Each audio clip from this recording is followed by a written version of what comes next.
En nuestro país, el artículo 123 constitucional establece que toda persona tiene derecho al trabajo digno y socialmente útil, que a ese efecto se promoverán la creación de empleos y la organización social del trabajo conforme a lo que establece la ley.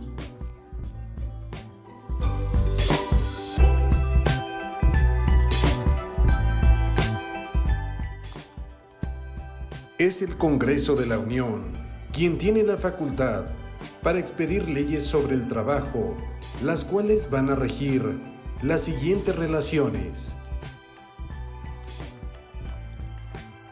En el apartado A, se establecen las relaciones entre los obreros, jornaleros, empleados domésticos, artesanos y, de forma general, todo contrato de trabajo, con una duración máxima de la jornada diaria de 8 horas. Y tratándose de la jornada nocturna de 7 horas, quedando prohibidas las labores insalubres o peligrosas, el trabajo nocturno industrial y todo trabajo después de las 10 de la noche de los menores de 16 años.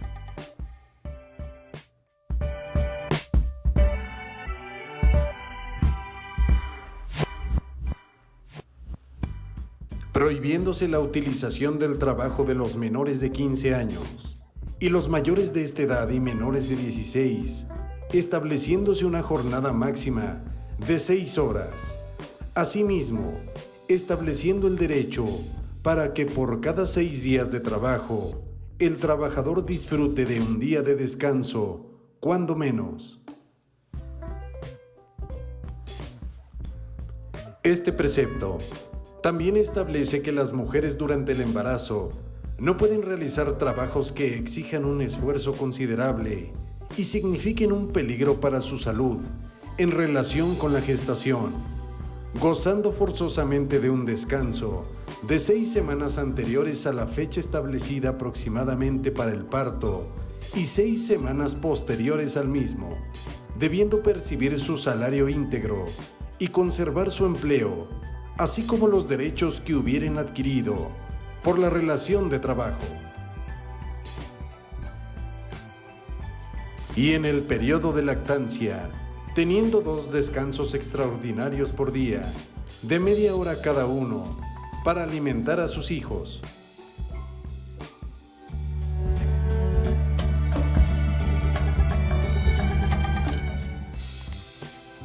Se establece que los salarios mínimos que deban disfrutar los trabajadores sean generales o profesionales, siendo generales aquellos que rijan en áreas geográficas que se determinen, y los profesionales, que deberán de aplicarse en ramas determinadas de la actividad económica o en determinadas profesiones, oficios o trabajos especiales.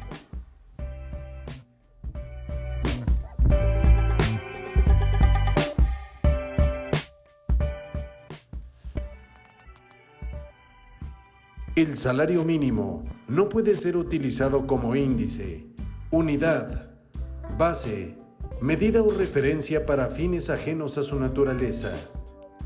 Los salarios mínimos generales deben ser suficientes para satisfacer las necesidades normales de un jefe de familia en el orden material, social y cultural, y proveer a la educación obligatoria de los hijos.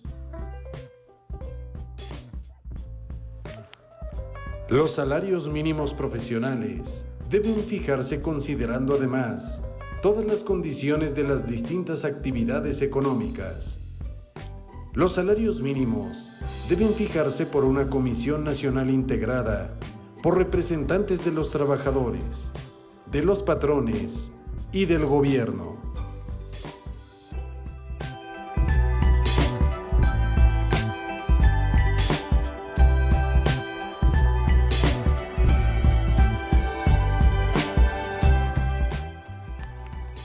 Esta comisión puede auxiliarse de las comisiones especiales de carácter consultivo que considere indispensables para el mejor desempeño de sus funciones.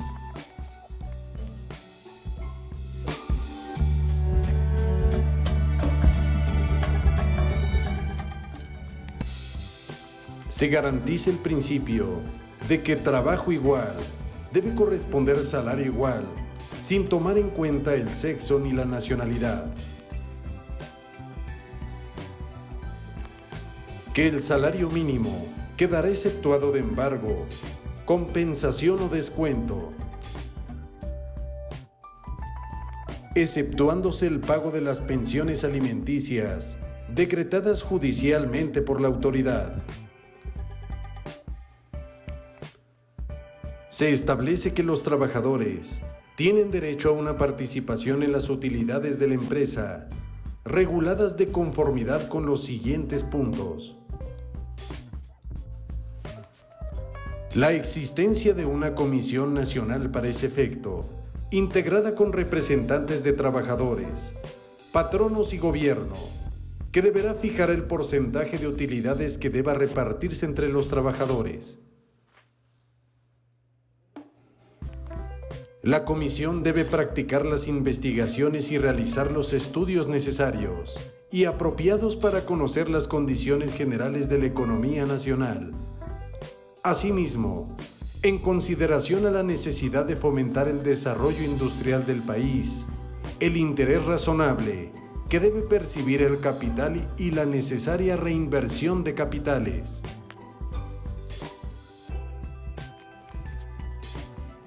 Debe revisar el porcentaje fijado cuando existan nuevos estudios e investigaciones que los justifiquen.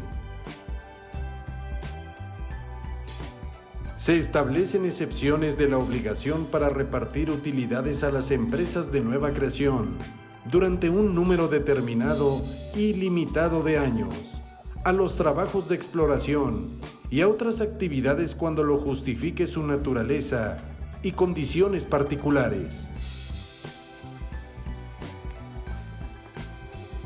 Para determinar el monto de las utilidades de cada empresa, debe tomarse como base la renta gravable de conformidad con las disposiciones de la Ley del Impuesto sobre la Renta. Los trabajadores pueden formular ante la oficina correspondiente de la Secretaría de Hacienda y Crédito Público todas las objeciones que juzguen convenientes, ajustándose al procedimiento establecido en la ley.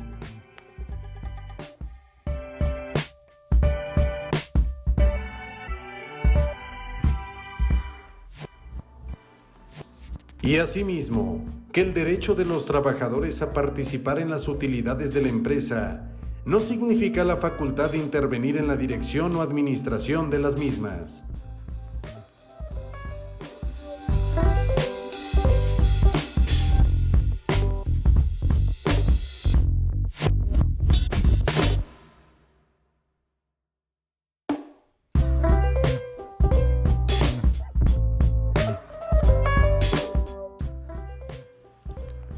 Asimismo establece que el salario debe cubrirse precisamente en moneda de curso legal, no siendo permitido hacerlo efectivo con mercancías, vales, fichas o cualquier otro signo representativo con que se pretenda sustituir la moneda nacional.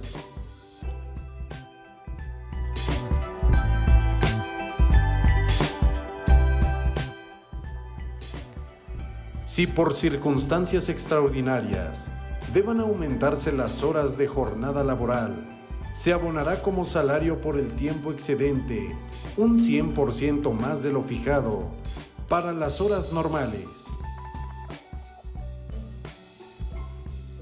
Prohíbe que el trabajo extraordinario puede exceder de 3 horas diarias ni de 3 veces consecutivas a la semana, y que los menores de 16 años no pueden ser admitidos en esta clase de empleos.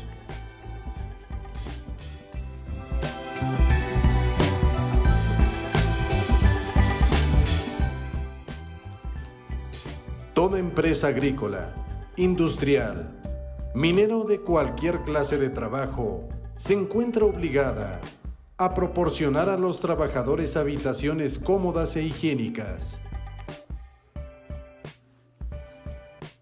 Esta obligación se cumple mediante aportaciones que las empresas efectúen a un Fondo Nacional de Vivienda para constituir depósitos en favor de sus trabajadores y establecer un sistema de financiamiento que les permita obtener crédito barato y suficiente para que adquieran en propiedad tales habitaciones. Es de utilidad social la expedición de la Ley del Infonavit para la creación de un organismo integrado por representantes del gobierno federal, trabajadores y patrones, que administre los recursos del Fondo Nacional de Vivienda. La ley regula las formas y procedimientos a través de los cuales los trabajadores pueden adquirir en propiedad las habitaciones señaladas.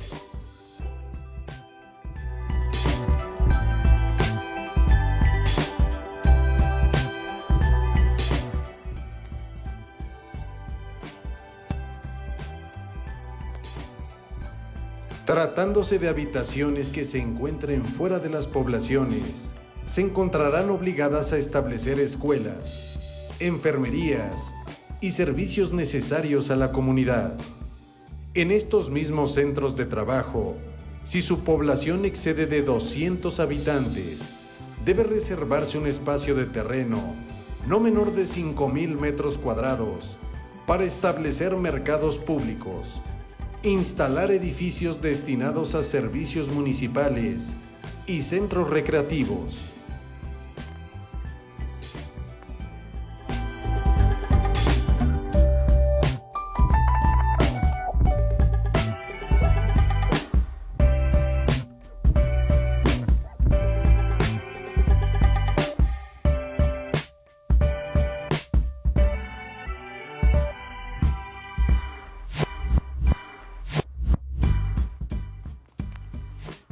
Nuestra ley fundamental prohíbe que en todo centro de trabajo se establezcan expendios de bebidas embriagantes y de casas de juego de azar.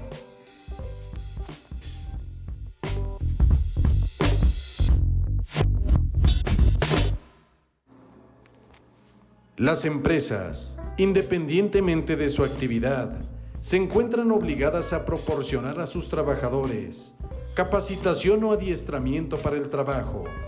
La ley debe determinar los sistemas, métodos y procedimientos a través de los cuales los patrones cumplan con esa obligación.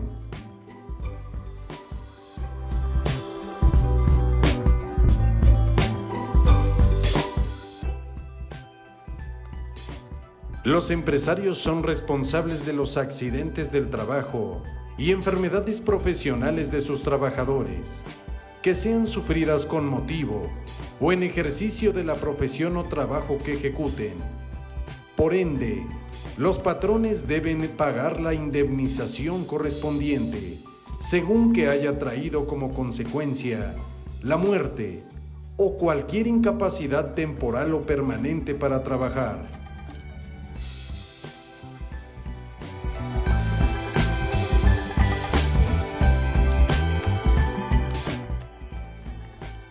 Su responsabilidad subsiste aún en el caso en el que el patrón contrate el trabajo a través de un intermediario.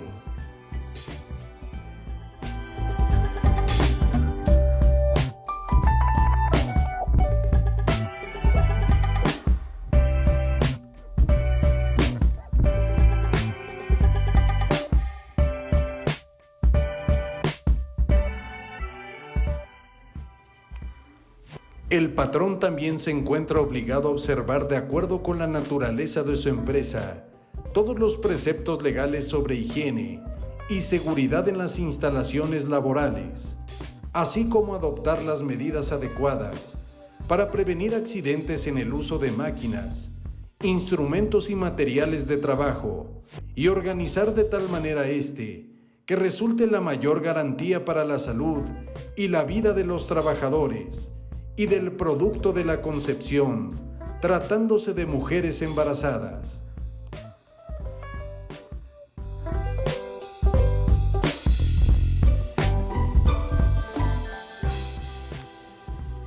De no cumplir ello, la ley debe establecer la sanción procedente.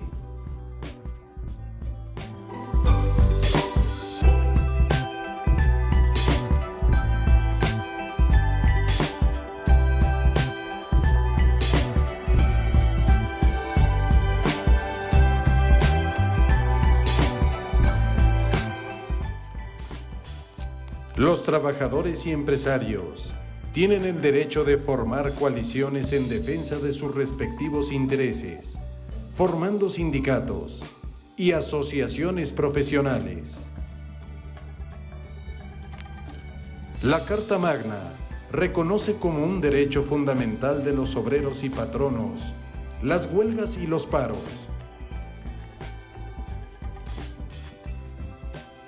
La licitud de una huelga depende de que tenga por objeto conseguir el equilibrio entre los diversos factores de la producción, armonizándolos con los derechos del trabajo y los del capital.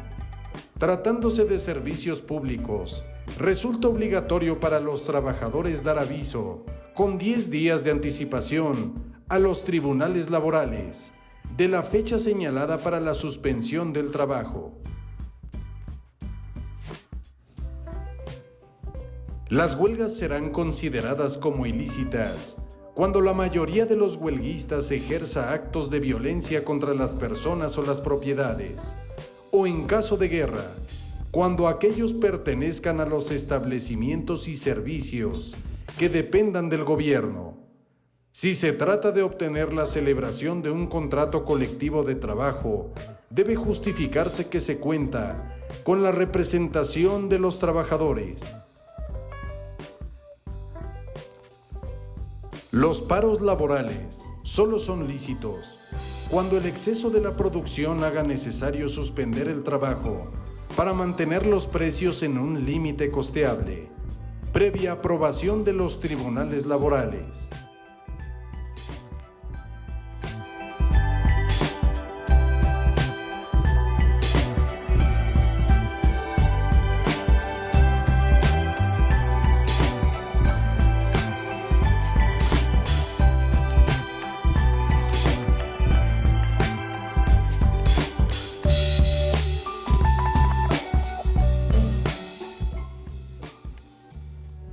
La resolución de las diferencias o conflictos entre el trabajador y el patrón se encuentra a cargo de los tribunales laborales del Poder Judicial de la Federación y de las entidades federativas.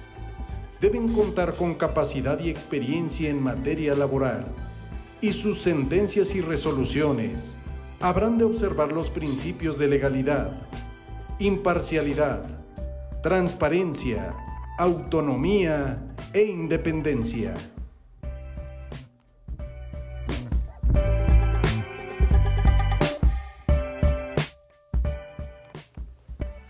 De acuerdo con la reforma laboral, antes de acudir a los tribunales del trabajo, los trabajadores y patrones deben asistir a la instancia conciliatoria correspondiente. En el orden local, la función conciliatoria se encuentra a cargo de los centros de conciliación, especializados e imparciales, que se instituyen en las entidades federativas.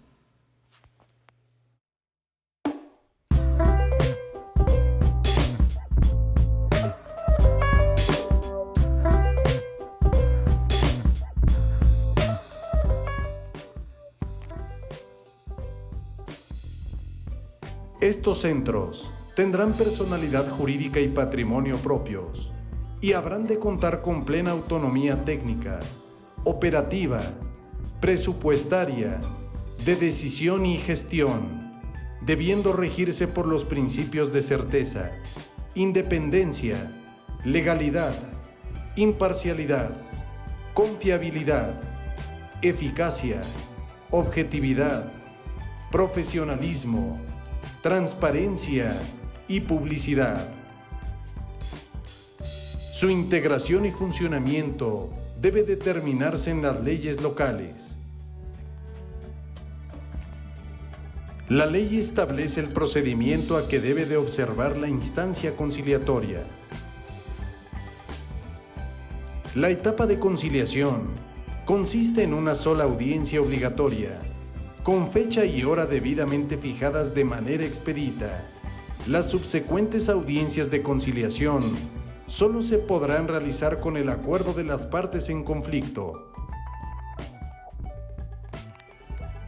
Asimismo, la Ley Federal del Trabajo establece las reglas para que los convenios laborales adquieran condición de cosa juzgada, así como para ser ejecutables. Y en el orden federal, la función conciliatoria se encuentra a cargo de un organismo descentralizado, que se le llama Centro Federal de Conciliación y Registro Laboral. A este organismo le corresponderá además el registro de todos los contratos colectivos de trabajo y las organizaciones sindicales, así como los procesos administrativos relacionados con ellos. Este centro cuenta con personalidad jurídica y patrimonio propios, con plena autonomía técnica, operativa, presupuestaria, de decisión y de gestión, rigiéndose por los principios de certeza, independencia, legalidad, imparcialidad, confiabilidad, eficacia, objetividad, profesionalismo, transparencia y publicidad. Su integración y funcionamiento debe determinarse en la ley. Para designar al titular de este centro, el Ejecutivo Federal someterá una terna a consideración de la Cámara de Senadores, la que, previa comparecencia de las personas propuestas, realizará la designación correspondiente.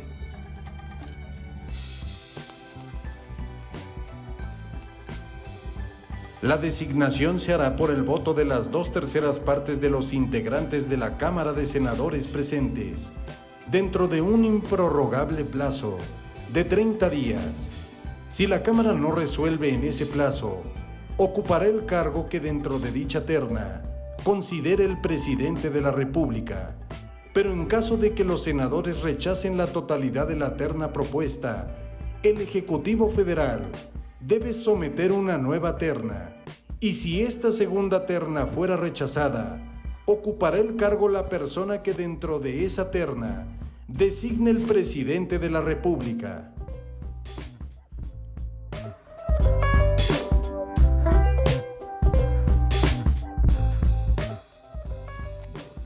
La persona que sea nombrada para ocupar ese cargo debe tener la suficiente capacidad y experiencia en las materias de competencia del organismo descentralizado, sin haber ocupado un cargo en algún partido político, ni haber sido candidato a ocupar un cargo público de elección popular en los 3 años anteriores a su designación, gozando de buena reputación y sin haber sido condenado por delito doloso.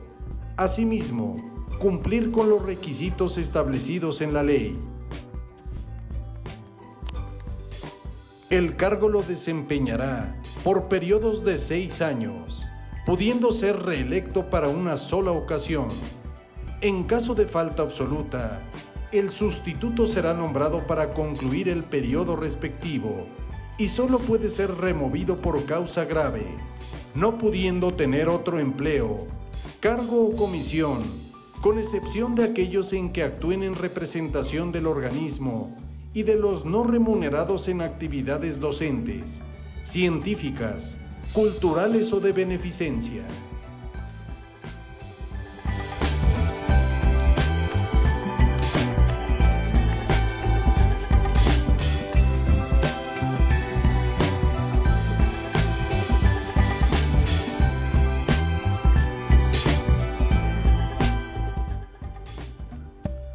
Si el empresario se niega a someter sus diferencias al arbitraje o a cumplir con la resolución, se dará por terminado el contrato de trabajo y quedará obligado a indemnizar al obrero con el importe de 3 meses de su salario, además de la responsabilidad que le resulte del conflicto. Cuando la negativa sea de los trabajadores, se dará por terminado el contrato de trabajo.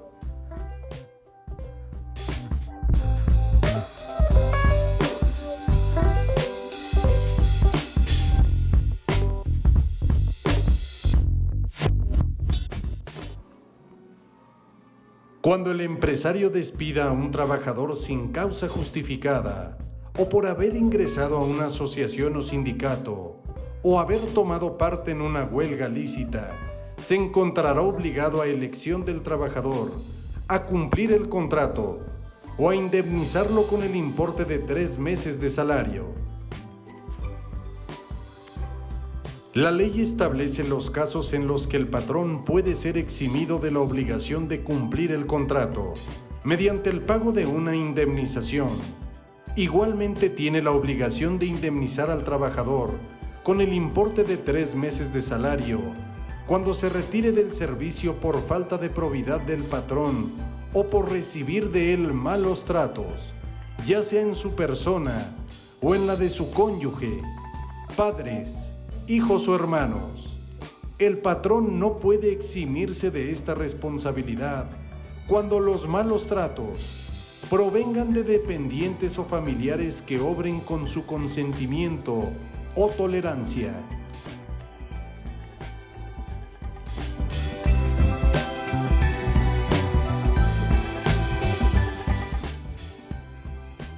Los procedimientos y requisitos legales para asegurar la libertad de la negociación colectiva y los legítimos intereses de trabajadores y empresarios debe garantizar el principio de representatividad de las organizaciones sindicales y la certeza en la firma, registro y depósito de los contratos colectivos de trabajo.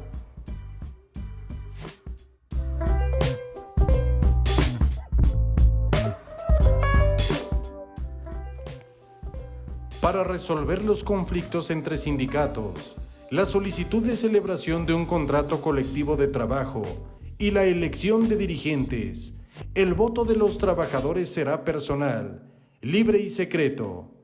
La ley debe garantizar el cumplimiento de estos principios y para la elección de los dirigentes, los estatutos sindicales pueden, de conformidad con lo dispuesto en la ley, fijar modalidades procedimentales aplicables a sus respectivos procesos.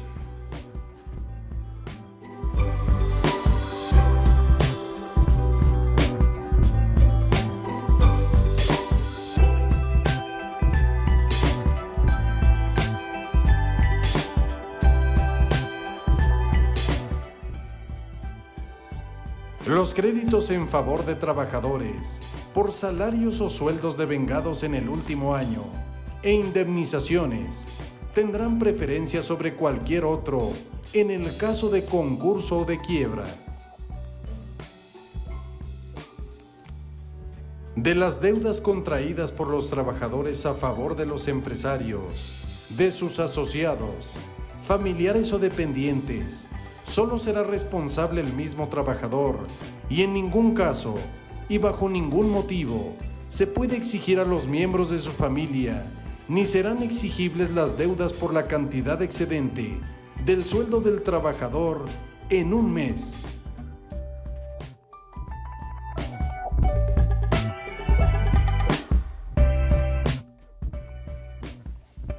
El servicio para la colocación de trabajadores debe ser gratuito para estos, ya sea que se efectúe por oficinas municipales, bolsas de trabajo o cualquier otra institución oficial o particular.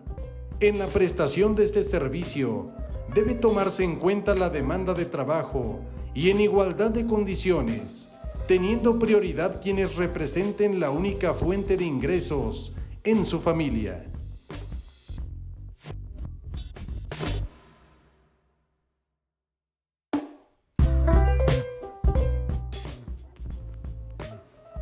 Los contratos laborales que se celebren entre un mexicano y un empresario extranjero deben ser legalizados por la autoridad municipal competente y visados por el cónsul de la nación a donde el trabajador tenga que ir, en el entendido de que además de las cláusulas ordinarias, debe especificarse claramente que los gastos de repatriación quedarán a cargo del empresario contratante.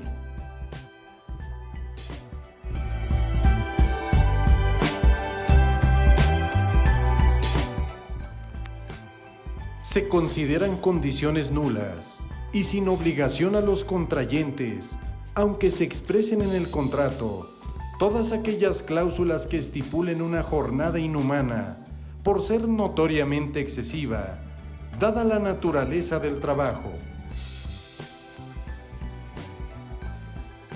Las que fijen un salario que no sea remunerador a juicio de los tribunales laborales. Las que establezcan un plazo mayor de una semana para la percepción del jornal. Las que señalen un lugar de recreo, fonda, café, taberna, cantina o tienda para efectuar el pago del salario cuando no se trate de empleados en esos establecimientos.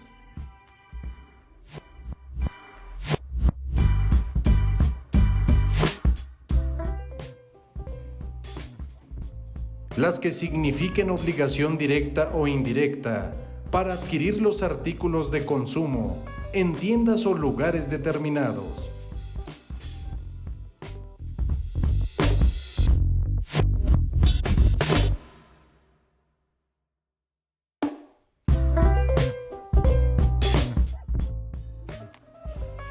Las que permitan retener el salario en concepto de multa. Las que constituyan renuncia hecha por el trabajador de las indemnizaciones a que tenga derecho por accidente de trabajo y enfermedades profesionales, perjuicios ocasionados por el incumplimiento del contrato o a despedírsele de la obra.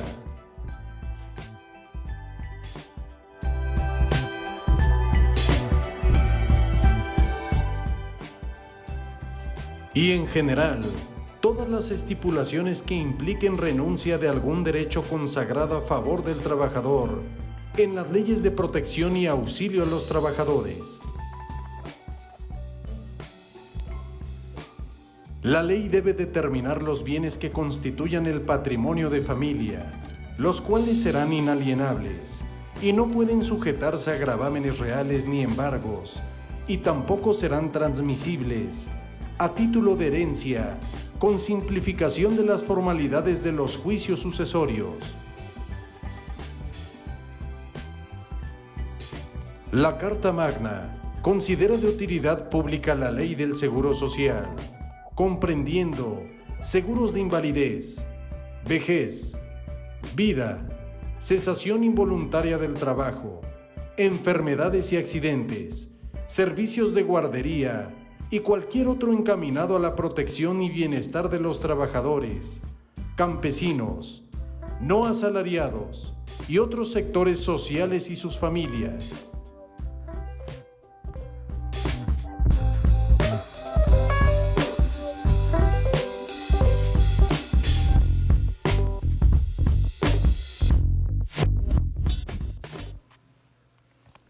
También se consideran de utilidad social las sociedades cooperativas para la construcción de casas baratas e higiénicas, destinadas a ser adquiridas en propiedad por los trabajadores en determinados plazos. La aplicación de las leyes del trabajo corresponde a las autoridades de las entidades federativas en sus respectivas jurisdicciones, siendo competencia exclusiva de las autoridades federales en los asuntos relativos a las ramas industriales y servicios textiles, eléctrica, cinematográfica, de fabricación de hule, azucarera, minera, metalúrgica y siderúrgica, abarcando la explotación de los minerales básicos, el beneficio y la fundición de los mismos, así como la obtención de hierro metálico y acero a todas sus formas y ligas, y los productos laminados de los mismos. Hidrocarburos, petroquímica, cementera, La industria de la cal. Automotriz, incluyendo autopartes mecánicas o eléctricas. Química, incluyendo la química farmacéutica y medicamentos. De celulosa y papel. Aceites y grasas vegetales. Productora de alimentos, abarcando exclusivamente la fabricación de los que sean empacados, enlatados o envasados o que se destinen a ello. Elaboradora de bebidas que sean envasadas o enlatadas o que se destinen a ello. Ferrocarrilera. Maderera básica, que comprenda la producción de aserradero y la fabricación de tripley o aglutinados de madera. Vidriera, exclusivamente por lo que toca a la fabricación de vidrio plano, liso o labrado, o de envases de vidrio. Tabacalera, que comprenda el beneficio o fabricación de productos de tabaco. Y servicios de banca y crédito. Tratándose de empresas, aquellas que sean administradas en forma directa o descentralizada por el gobierno federal. Aquellas que actúen en virtud de un contrato o concesión federal y las industrias que les sean conexas.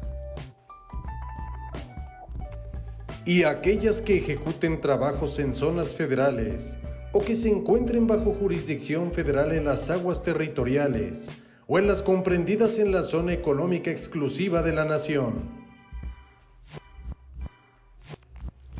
Tratándose de materias, el registro de todos los contratos colectivos de trabajo y las organizaciones sindicales, así como todos los procesos administrativos relacionados. La aplicación de las disposiciones de trabajo en los asuntos relativos a conflictos que afecten a dos o más entidades federativas.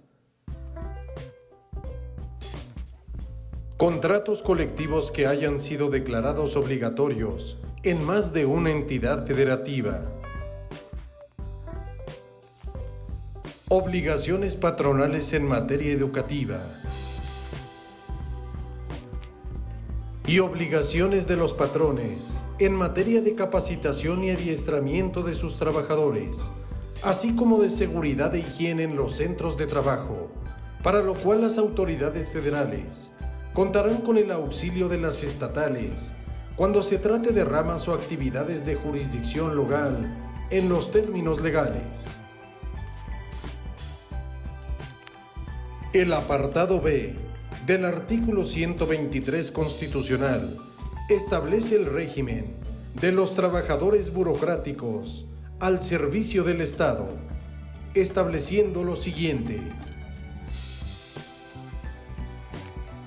que su jornada diaria máxima de trabajo diurna y nocturna será de 8 y 7 horas respectivamente. Las que excedan serán extraordinarias y se pagarán con un 100% más de la remuneración fijada para el servicio ordinario, que en ningún caso el trabajo extraordinario puede exceder de 3 horas diarias ni de 3 veces consecutivas.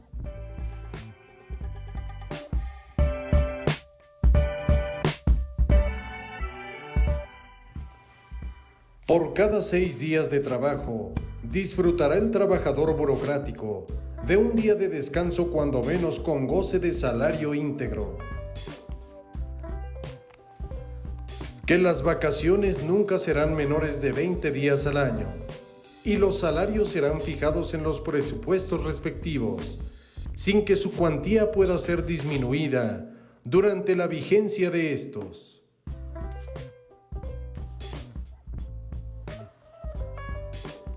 En ningún caso, los salarios pueden ser inferiores al mínimo para los trabajadores en general en las entidades federativas. A trabajo igual, corresponderá salario igual, sin tener en cuenta el sexo. Solo pueden efectuarse retenciones, descuentos, deducciones o embargos al salario en los casos establecidos en la ley. La designación del personal se hará mediante sistemas que permitan apreciar los conocimientos y aptitudes de los aspirantes. El Estado debe organizar escuelas de administración pública. Los trabajadores gozarán de derechos de escalafón, a fin de que los ascensos se otorguen en función de los conocimientos, aptitudes y antigüedad. En igualdad de condiciones tendrá prioridad quien represente la única fuente de ingreso en su familia. Los trabajadores solo pueden ser suspendidos o cesados por causa justificada. En caso de separación injustificada, tendrán derecho a optar por la reinstalación en su trabajo o la indemnización correspondiente. En los casos de supresión de plazas, los trabajadores afectados tienen derecho a que se les otorgue otra equivalente a la suprimida o a la indemnización marcada en la ley.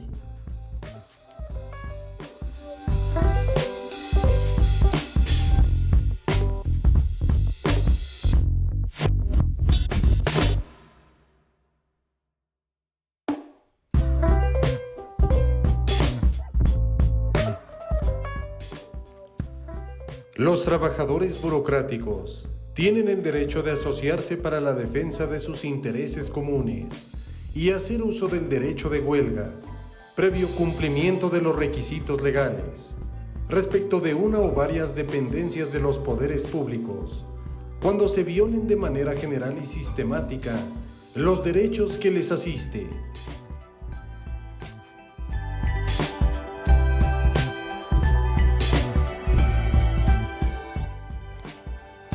El sistema de seguridad social burocrático se organiza cubriendo los accidentes y enfermedades profesionales, enfermedades no profesionales y maternidad, jubilación, invalidez, vejez y muerte.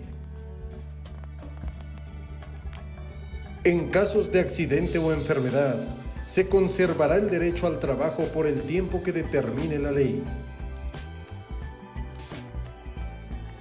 Las mujeres durante el embarazo no deben realizar trabajos que exijan un esfuerzo considerable y signifiquen un peligro para su salud en relación con la gestación.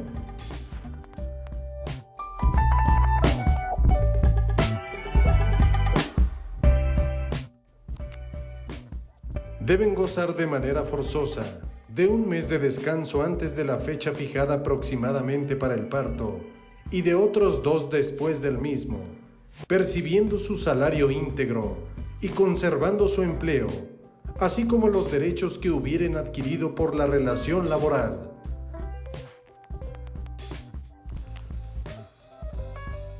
Durante el periodo de lactancia, gozarán de 2 descansos extraordinarios por día, de media hora cada uno, para alimentar a sus hijos. También disfrutarán de asistencia médica y obstétrica, de medicinas, de ayudas para la lactancia y del servicio de guarderías infantiles. Los familiares de los trabajadores tendrán derecho a asistencia médica y medicinas.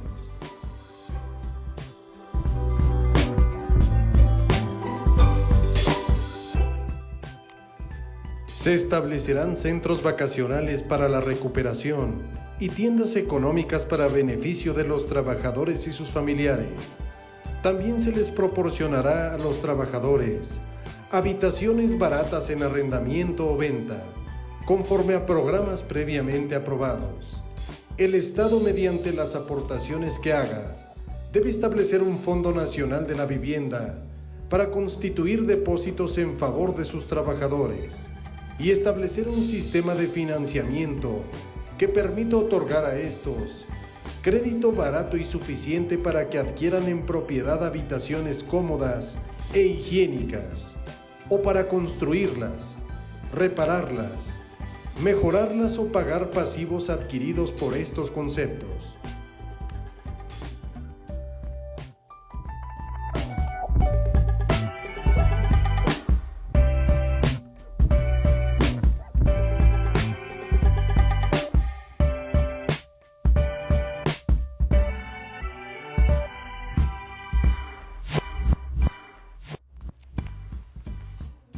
Las aportaciones efectuadas a ese fondo serán enteradas al organismo encargado de la Seguridad Social, el ISSSTE, en la forma y procedimiento conforme al cual se administrará el fondo y se otorgarán y adjudicarán los créditos respectivos.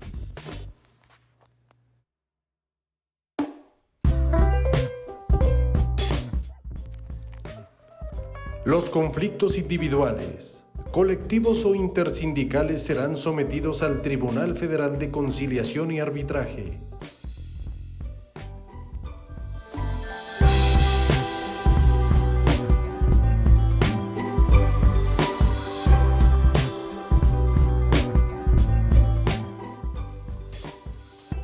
Los conflictos entre el Poder Judicial de la Federación y sus servidores serán resueltos por el Consejo de la Judicatura Federal, y los que se susciten entre la Suprema Corte de Justicia y sus empleados serán resueltos por esta última.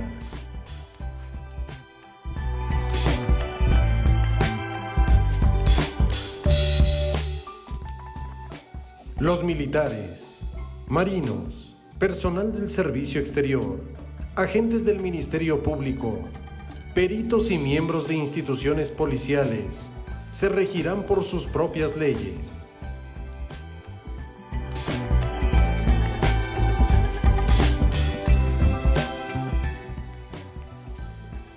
Los agentes del Ministerio Público, peritos y miembros de instituciones policiales federales, de las entidades federativas y municipales, pueden ser separados de sus cargos si no cumplen con los requisitos que las leyes vigentes en el momento del acto señalen para permanecer en esas instituciones, o ser removidos por incurrir en responsabilidad en el desempeño de sus funciones.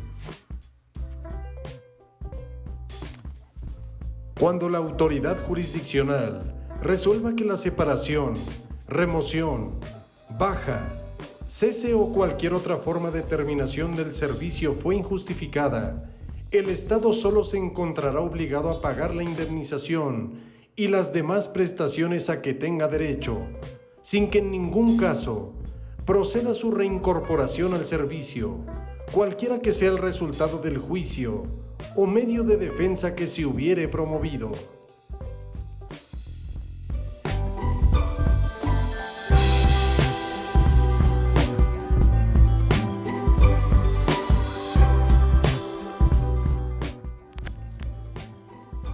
Las autoridades en los 3 niveles de gobierno, a fin de propiciar el fortalecimiento del sistema de seguridad social del personal del Ministerio Público, de las corporaciones policiales y de los servicios periciales de sus familias y dependientes, instrumentarán sistemas complementarios de seguridad social.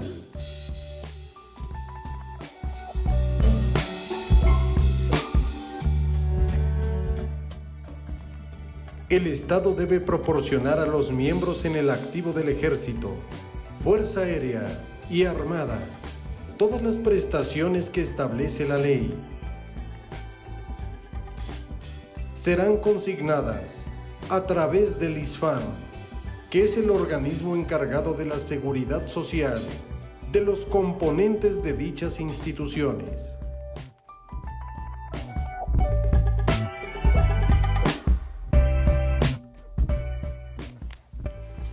El Banco de México y las entidades de la Administración Pública Federal que formen parte del sistema bancario mexicano regirán sus relaciones laborales con sus trabajadores, por lo dispuesto en el apartado B.